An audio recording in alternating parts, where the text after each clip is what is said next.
नमस्कार मेरे प्यारे सभी दर्शकों। आज के इस वीडियो में मैं बहुत ही दर्दनाक किस्सा लेकर आया हूं जिसे सुनकर आपकी रूह तक कांप जाएगी। आपका दिल दहल जाएगा। आखिर एक पति अपनी पत्नी के साथ ऐसा कौन सा गुनाह करता है, ऐसा कौन सा दुर्व्यवहार करता है जिसके वजह से भगवान का कहर उस पर टूट पड़ता है। लेकिन इसके लिए आपकी वीडियो के अंत तक बना रहना पड़ेगा। मुझे पूरा विश्वास है कि यदि भगवान पर भरोसा होगा, विश्वास होगा, तो आप वीडियो के अंत तक अवश्य ही बने रहेंगे और साथ ही साथ आपको बहुत कुछ नया सीखने को भी मिलेंगे। तो बस चलिए बिना देरी किए शुरू कर ही देते हैं। तो एक बार की बात है कि एक छोटे से गांव में जो है एक छोटा सा परिवार था जिसमें एक माँ और एक जो है बेटी रहती थी। वह माँ काफ़ी अभी जवान थी, नौजवान थी। उस माँ की उम्र जो लगभग 30 या 32 साल के आसपास में हुई थी, लेकिन उसकी इकलौती एक बेटी थी और भगवान ने उस लड़की को, उस बेटी को सब कुछ दिया था। उसके रूप, रंग, बुद्धि सब कुछ दिया था, बस एक चीज़ का कमी रख दिया था।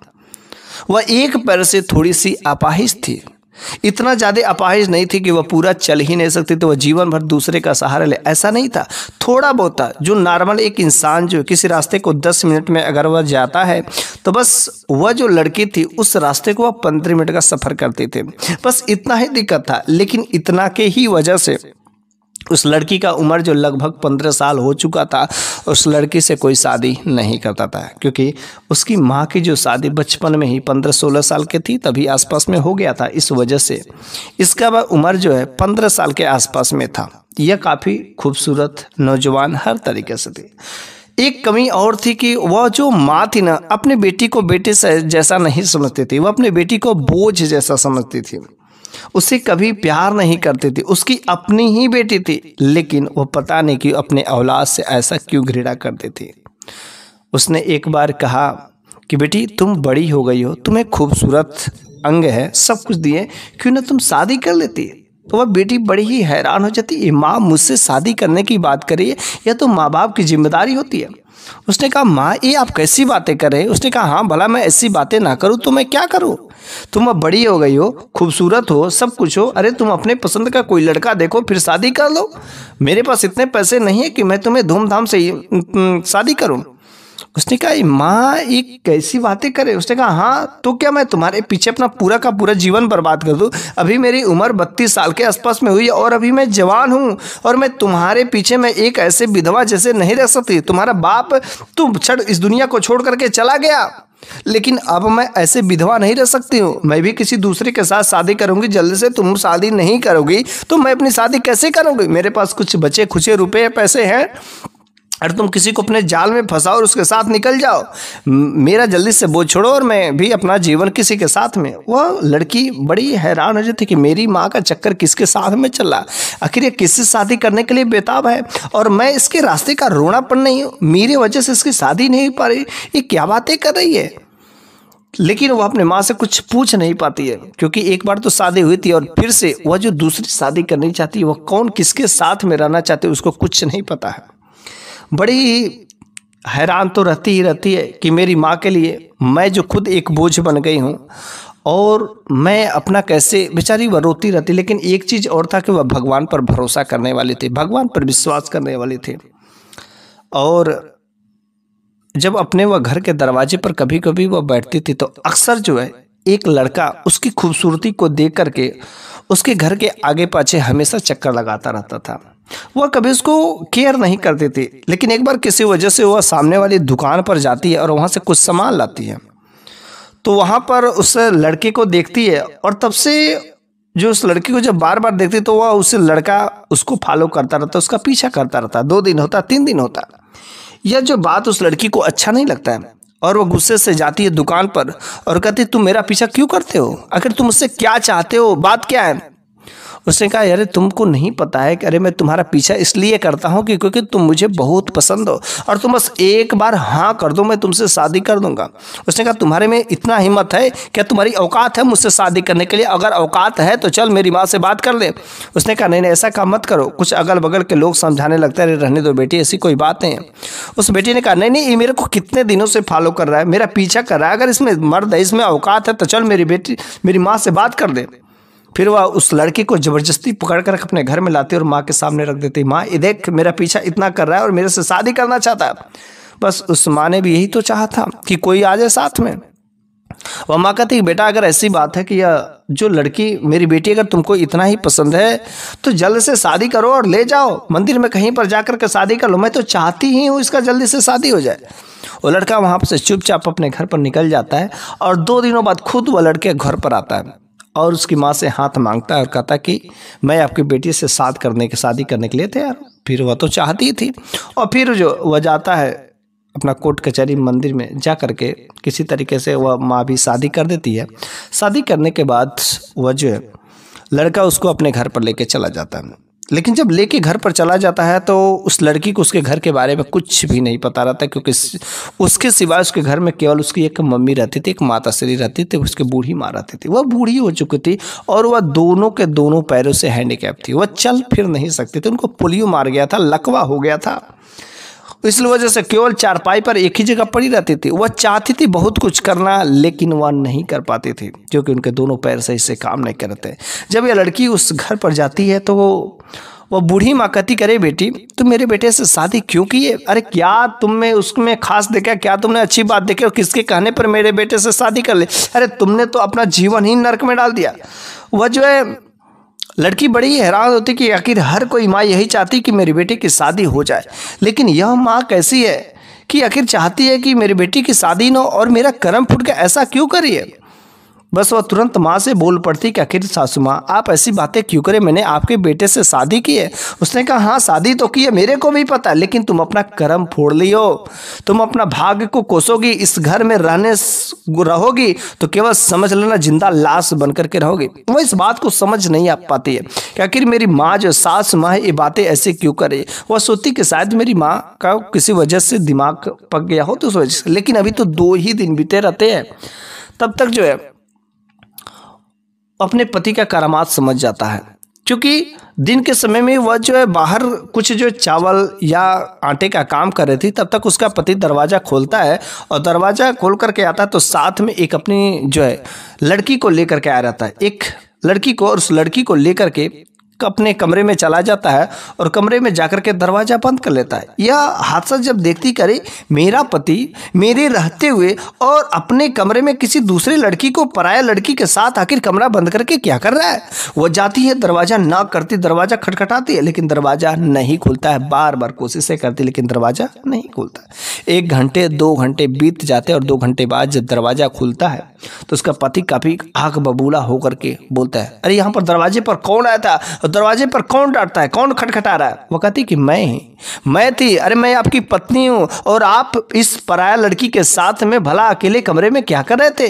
ये मेरे रहते हुए ऐसा हो नहीं सकता, ये जो काम आप कर रहे हैं बिल्कुल गलत है। उसने कहा अरे मैं कुछ भी करूँ, मैंने तो तुमसे शादी किया ना, तुमसे विवाह करके अपनी माँ को बहू दे दिया ना, उसको घर में खाने के बनाने के लिए कोई था नहीं, इसलिए मैंने शादी किया। तुम बस अपना काम करो, तुम पत्नी हो और पत्नी का फर्ज निभाओ। मैं क्या कर रहा हूँ, किस तरीके से कर रहा हूँ, इससे मेरे रास्ते में कभी रोड़ा मत करना वरना खैरियत नहीं है। तुम अपने घर जाओ, मेरे को कोई मतलब नहीं है। अभी तुम्हारे वजह से मैं अपना शौक तो नहीं छोड़ दूँ ना, मैं अपना फैशन करना तो नहीं छोड़ दूँ ना। बस वह बातें ऐसा कहता है ना तो वह बिल्कुल समझ जाती कि आखिर मेरी सास माँ ने ऐसी बातें क्यों कहती। वह बेचारी डर जाती है, सहम जाती है, लेकिन क्या रे तो करे क्या, वह कहे तो किससे कहे, क्योंकि उसकी जो अपनी माँ थी वह भी तो यही चाहती थी कि मेरी बेटी घर से कब चली जाए। और जाते जाते वह ये भी कहती कि माँ मैं तो यहाँ से जा रही हूँ, दोबारा मैं आपके पास में नहीं आऊँगी। और वह भी माँ कहती जा जा तो चल जा, लेकिन अब वो अपनी माँ के पास जाए तो कैसे जाए, वह अपनी माँ से शिकायत किससे करे, कुछ भी उसे समझ नहीं था। बेचारी वह दर्द सा के इस तरीके से वह जो अब भगवान के शरण में गिर जाती है और भगवान से कहती, रो करके बिलक करके कहती अरे भगवान कुछ कुछ तो सही रास्ते दिखा। मैंने क्या कमी कर दिए थे कि मेरे साथ में ऐसा ही हादसा हो रहा है। मेरा पति मेरे सामने ही वह अलग अलग लड़कियों के साथ में कमरे में रहता है और मेरे को इग्नोर करता है, मेरे साथ प्यार नहीं करता, वह दूसरों के साथ में ऐसा काम करता है। अरे भला मैं कब से बर्दाश्त करूंगी, कब तक? वो इससे अच्छा मैं मर क्यों ना जाऊं। बेचारी वो अपने पति के टेंशन में वह जो सही से खाना पीना नहीं कर रहे थे, क्योंकि उसका पैर वैसे ही मजबूत नहीं थे। लेकिन उसकी जो सास माँ थी ना, वो हमेशा समझाते थे कि बेटी चिंता मत करो, चिंता करोगी तो कुछ खा पी नहीं पाओगे, तुम्हारा शरीर दिन पर दिन कमजोर होता जाएगा। बेटी तुम बाहर जाओ, क्यों ना घूम आओ फिर आओ तो अच्छा रहेगा। तो एक बार उसने पास वाली पड़ोस की एक उसकी सहेली थी, वह कहती कि माँ जी मैं अपने पास की जो सहेली उससे थोड़ा मिल करके आती हूँ। माँ ने कहा ठीक है बेटी जाओ तुम आराम से, क्योंकि उसकी सास जो थी बहुत ही अच्छी थी, बहुत ही उसको जानती थी, बहुत ही परवाह करती थी और वह भी अपनी माँ को खाने पीने को हर तरीके से समझती। तो माँ और बहू में तो कोई नहीं था, बस उसका बेटा सही रास्ते पर नहीं था। वह अपने सहेली के घर पर जाती है और सारा का सारा बात जो है अपने सहेली से रो रो करके कहती है। लेकिन जब रो रो के कहती है तो उसकी सहेली कहती है कि जब तुम्हारा पति तुम्हारे सामने ऐसा काम कर रहा है तो तुम अपने पति को छोड़ क्यों नहीं देते, उसे तलाक दे दो, कहीं फिर से दूसरी जगह शादी कर लो।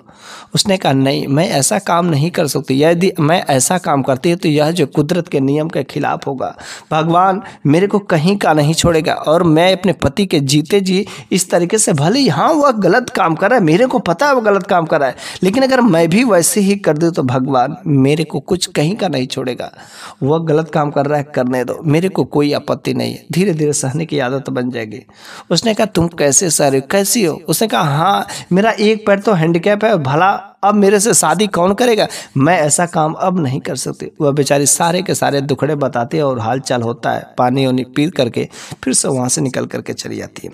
लेकिन एक बार सुबह का समय था, बहू जो है स्नान करने के लिए बाथरूम में चली गई थी और वह जो माँ जो है पानी मांग रहे थे। उसी समय बेटा जो अपने कमरे में रहता है और अपने बेटे को बार बार बुलाती है कि बेटा थोड़ा मेरे को पानी दे दो, पानी दे दो, पानी दे दो।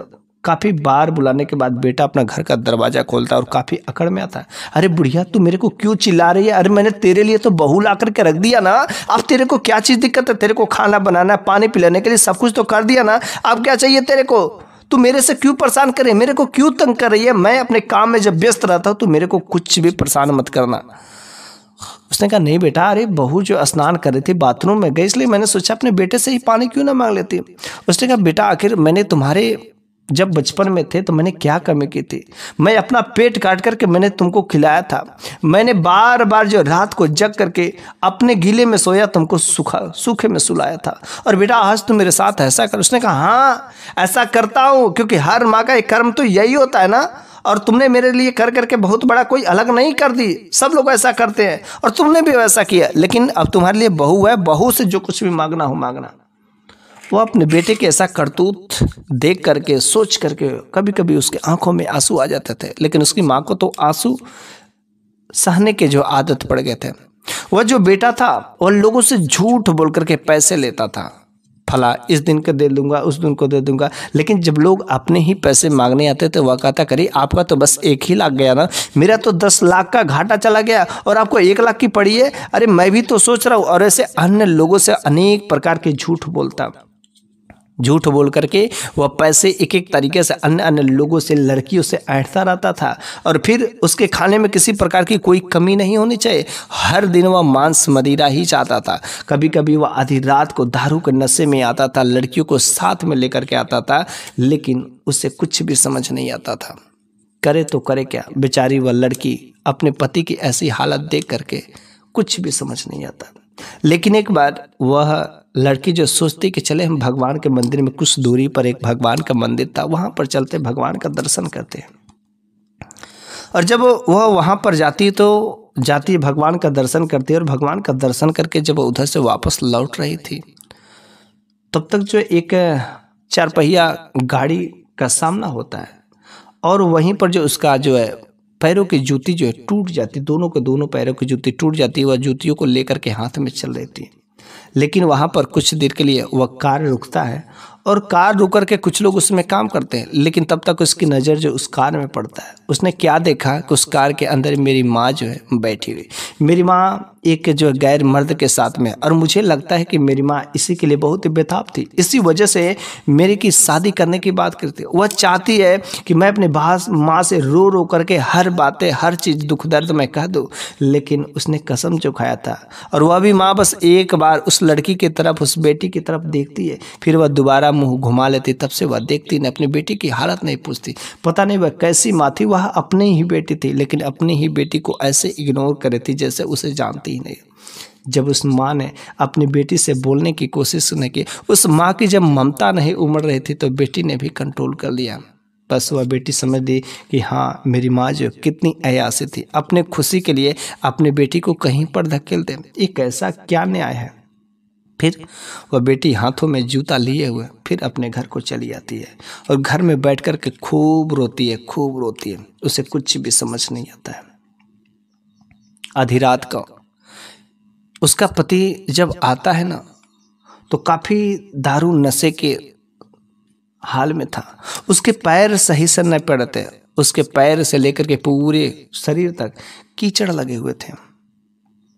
ऐसा लगता था कितने दारू के नशे में थे, कहीं कीचड़ में, कहीं इधर उधर गिर गए थे, और बस वैसे ही हालत में किसी तरीके से आधी रात को उठ कर गए थे। लेकिन वह करे तो करे क्या, कुछ भी तो बोल नहीं सकती थी ना। बस उसको ले जाकर के अपने पति को कमरे में सुला देती है और वह भगवान से बस एक ही प्रार्थना करती है कि हे भगवान, तू मेरे पति को कब सही रास्ते पर लाएगा, अरे कुछ तो कर। और वह भगवान से हमेशा यही प्रार्थना करती है और भगवान से अपनी गलतियों को प्रायश्चित करने का बोलती है, भगवान से प्रार्थना करती है। और जब किसी दुखियारी का दुआ प्रार्थना सच्चे दिल से होती तो एक ना एक दिन कुछ ऐसा हादसा हो ही जाता है। और गजब की बात तब हो जाती कि उसकी माँ का तबीयत, जो सासू माँ थी, अचानक दिन पर दिन खराब होता जाता था। और क्योंकि घर में जो था स्थिति रह करके, जो माँ ने बोला था कि इस घर में बेटी आई हो तो जिंदा लाश ही बन करके रहना पड़ेगा। अब उस बेटी को समझ आ गया था कि आखिर में सास माँ ने ऐसी बातें क्यों कही थी। मैं रह तो रही उस घर में, लेकिन जिंदा लाश बन करके रह रहे। और बस उस माँ ने भी आखिरी सांस एक दिन ले ही लिया। वह अपने बेटे को नहीं सुधार सकी। जब उस माँ ने आखिरी सांस ले लिया तो उस बेटी पर, उस बहू पर बहुत ही बड़ा दुखों का पहाड़ टूट गया। भले ही वह अपाहिज थी, लेकिन वो अपने बहू को जानने वाली थी, अपने बहू को मानने वाली थी। अब उस बहू को कौन जानेगा, कौन उससे बातें करेगा। घर में तो वह अकेली बैठे बैठे बोर हो जाएगी, किसकी सेवा पानी करेगी, क्या करेगी, कुछ उसे समझ नहीं आता बेचारी। अब तो वह घर में अकेले रहते रहते हर दिन अपने पति की काली करतूत देखती थी उसके सामने। अब तो हर रोज वो अलग अलग लड़कियों को लेकर के आता था और फिर उनके साथ कमरे में चला जाता था। वह बेचारी चाहते हुए भी कुछ नहीं कर पाते थे। अब तो वह उस घर में जिंदा लाश बन करके रह चुके। अब तो वह बिल्कुल उस घर में वह अपनी पत्नी को नौकरानी जैसा व्यवहार करता था। कभी चाय लाओ तो कभी पानी लाओ तो कभी पकौड़े लाओ। और बस वह जब उस कमरे में अपने पति के लिए ही चाय पकौड़े लेकर के जाती थी, वह पराया लड़कियों के कंधे पर हाथ रख के तो कभी लेटा हुआ, ऐसी विषम स्थितियों में वह देख करके उसका खून खौल उठता था। लेकिन अब तो यह उसकी आदत बन चुकी थी। वह बोलना भी चाहती थी लेकिन नहीं बोल पाती थी। बस जब जी यह हादसा देखती थी तो भगवान के दरबार में जाकर के रोने लगती थी। और एक बार की बात हुई कि सुबह सुबह का समय था। जब सुबह सुबह का समय था तो उसका पति दरवाजे पर आता है और दरवाजे पर आता है तो वह जो दरवाज़ा खटखटाता है, लेकिन जिस समय वह दरवाज़ा खटखटाता है उस समय वह भगवान की पूजा में लगे हुए थे और वह भगवान की पूजा छोड़ करके वह दरवाज़ा खोलने के लिए नहीं जा सकते थे, क्योंकि जब तक पूजा पूरी नहीं होती तब तक वह दरवाज़ा नहीं खोल सकते थे। वह उसको जानती है कि हाँ मेरा पति दरवाजे पर आ गया है, लेकिन वह भगवान की पूजा पाठ में, भगवान की भक्ति भाव में वह लीन हो जाती है और वह अपना ध्यान उधर लगा लेती है। इधर वह खूब दरवाज़ा पीटता है, भड़भड़ाता है, खटखटाता है, लेकिन कोई रिस्पांस जब नहीं मिलता है तो वह छत के रास्ते से वह कूद करके आकर के दरवाज़ा अंदर से खोल देता है और 2 लड़कियां उस दिन लाया रहता है। और फिर उसका दिमाग इतना खराब हुआ रहता है कि दोनों के दोनों जो गैर लड़कियां थी, जो घर में आ चुकी थी, उन लोगों के सामने अपनी पत्नी को खूब मारने लगा, खूब पीटने लगा। फिर वह तो भगवान की पूजा पाठ करे थी, वह तो भक्ति भाव में लगी थी, लेकिन वहीं पर भगवान के दरबार में वह पूजा पाठ करते हुए, भक्ति भाव करते हुए उसने अपने पत्नी को खूब मारा। बेचारी वह एक पैर से अपाहिज थी, इतना उसके पैरों में दम नहीं था। और एक तो दूसरा अपने पति के बारे में सोच सोच करके उसका जो फिजिकली स्थिति तो उसका शारीरिक क्षमता जो दिन पर दिन कम होती जा रही थी, अब तो उसकी रोग प्रतिरोधक क्षमता हर तरीके से उसका शरीर कमजोर हो गया था। इतना वह मारता, इतना मारता, फिर वह भगवान के दरबार में वहीं पर वह बैठी बैठी ही लेटी लेटी वह भगवान से रो रो कर आंखों से आंसू रहे, वह वहीं पर मूर्छित होकर के बेहोश पड़ गई। और फिर उसे वह अधमरा करके वह जो अपने कमरे में चला गया उन दोनों के दोनों लड़कियों को लेकर के। लेकिन तब तक क्या होता है कि जैसे ही वह उन दोनों के दोनों लड़कियों को लेकर के जाता है, कुछ ही समय बाद तो वहाँ से अचानक चीखने की आवाज़ आती है। उन दोनों लड़कियाँ अजीब तरीके से चीखती हैं, चिल्लाने लगती है और दरवाज़ा खोल करके बाहर आ जाती है। और उसके चीखने की आवाज़ सुन करके अगल बगल के लोग भी वहाँ पर उपस्थित हो जाते हैं, क्योंकि अगल बगल के लोग भी उसके करतूत से हर तरीके से लोग परेशान थे। कोई उससे बातें नहीं करना चाहता, उसको कांटेक्ट में अपनी कोई बेटी बहन को, कोई माँ को भी संपर्क में नहीं आने देता था। वह ऐसा धूर्त इंसान था। फिर उन लोगों ने पूछा, अरे तुम लोग को यहाँ पर चिल्लाते हुए बात क्या है? उसने कहा, अरे हाँ बात बहुत हुई, क्योंकि मैं जब उस लड़की के साथ में मैं गई, कमरे के अंदर गई, तो बस वो तो मेरे साथ, हम दोनों लोगों के साथ में सोया था, लेकिन कुछ ऐसा ही करने वाला था। देखो ना वह कैसा इंसान बन गया। अरे वह इंसान रहा ही नहीं। उसने कहा, अरे भाई क्या हुआ? बस गांव वालों ने जब उस कमरे के अंदर गया तो जो हादसा देखा, जो दृश्य देखा, उस चीज को देख करके हैरान रह जाते, क्योंकि वह अब कुत्ता बन चुका था। उसका शरीर की बनावट इंसानों जैसी ही थी, लेकिन उसका चेहरा बिल्कुल एक अजीब जानवर जैसा बन गया था, कुत्ते के शक्ल का। फिर गांव वालों ने क्या किया, उस कुत्ते को उसको मार करके गांव से बाहर जो दूर जंगल में धक्का दे करके फेंक दिया, भगा दिया। अब तो वह उस जंगल में भटकता फिरता और वह कुछ कहना चाहता, बोलना चाहता, लेकिन नहीं कर सकता, क्योंकि उसकी पत्नी जो थी ना, भगवान के दरबार में भगवान के भक्ति भाव करते उसने अपने पत्नी पर अत्याचार किया था। और खुदा ना खास्ता कोई भी हो, अगर आपकी पत्नी, आपकी बेटी, आपकी कोई भी अगर भक्त भगवान की भक्ति करा, उस समय आप उसके ऊपर अगर अत्याचार करते हैं, तो भगवान अपने भक्त की पीड़ा हटाने के लिए जरूर उसके ऊपर कहर बरसाते हैं। तो कोई भी पत्नी, मैं तो कहता हूँ ऐसा काम ना करना अपने पति के लिए, क्योंकि अपने पति, जो कुछ लोग ऐसे होते जाने अनजाने में करते हैं, लेकिन अगर कोई पत्नी अगर भक्ति भाव में सच्चे दिल से जुटी हुई, अगर उसका पति उसके ऊपर अत्याचार कर देता, तो समझ जाना उसका जो है वह जो है प्रार्थना स्वीकार अवश्य हो ही जाती है। इसलिए घंटों तक अगर भगवान से प्रार्थना है, भगवान से कुछ कहना है, तो घंटों तक भगवान के दरबार में रो रो करके कुछ कहो, तो क्यों ना मन्नतें पूरी हो गई। अगर कोई पत्नी के साथ में अगर ऐसा होता है, तो वह भी पत्नी ऐसा काम कर सकती है, लेकिन सब चीज़ों को आगे पीछे सोचते हुए। इसलिए कहा जाता है कि हमेशा भगवान पर भरोसा रखना चाहिए और भगवान के किसी भक्त पर कभी अत्याचार करने की कोशिश नहीं करें, क्योंकि वह ऐसा मार करता है कि जिसका कोई केस भी नहीं कर सकता।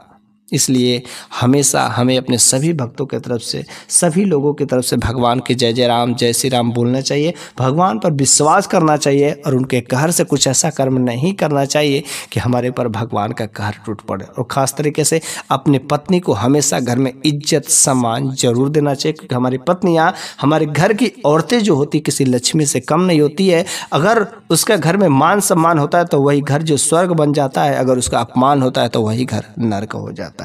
तो बस आज की कहानी यहीं पर इतना ही। अगले वीडियो में मैं किसी नेक्स्ट अच्छी ज़बरदस्त कहानियाँ लेकर के हाजिर हूँगा। तब तक के लिए धन्यवाद।